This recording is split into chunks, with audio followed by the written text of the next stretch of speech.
నుంచి తీసుకునేసి బెంగళూరుకి వచ్చి ఆంధ్రాది నుంచి ఈ బెంగళూరుకి వచ్చేసి నా బిడ్డలు పోగొట్టుకున్నాను. చదువు కోసం వచ్చిన నేను ఈ బెంగళూరు కర్ణాటకలో నా బిడ్డలు పోగొట్టేశాను. ఈ కర్ణాటక నాకు న్యాయం చేయలేదు. ఆ పీజీ వాడు ఇంతవరకు ఇడికి రాలేదు, ఈ స్టేషన్కి ఇడికి రాలా. నా బిడ్డ ఇట్ట నేను ఏడుస్తా ఉంటే వాడు రాలేదు ఇంతవరకు. 3 రోజులుగా ఇప్పుడు ఈ రోజుకి 2 రోజులు అవుతుంది వాడు రాలేదు. ఇవాళకి పీజీ కానీ ఇడికి రాలా, ఓనరే రాలా. మేమే వస్తా పోతున్నాం, వాళ్ళకి మీడియేటర్లు వస్తున్నారు పోతున్నారు.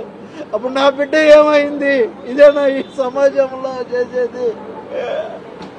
ఇది న్యాయమా? ఇది కర్ణాటకకి న్యాయమా? ఈ కర్ణాటక స్టేషన్కి ఈ గవర్నమెంట్ ఏమి న్యాయం చేస్తుందో మీరే చేయండి.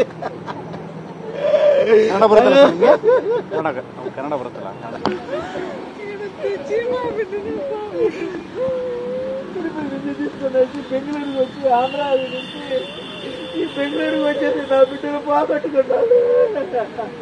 చదువు కోసం వచ్చిన నేను ఈ బెంగళూరు కర్ణాటకలో నా బిడ్డలు పోగొట్టేశాను. ఈ కర్ణాటక నాకు న్యాయం చేయలేదు.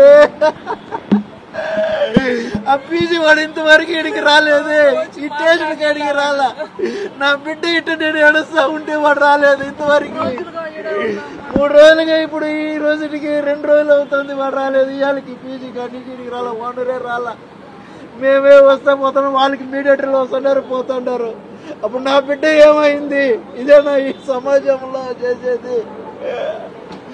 ఇది న్యాయమా? ఇది కర్ణాటకకి న్యాయమా? ఈ కర్ణాటక స్టేషన్కి ఈ గవర్నమెంట్ ఏమి న్యాయం చేస్తుందో మీరే చేయండి. ಕನ್ನಡ ಬರುತ್ತಲ್ಲ.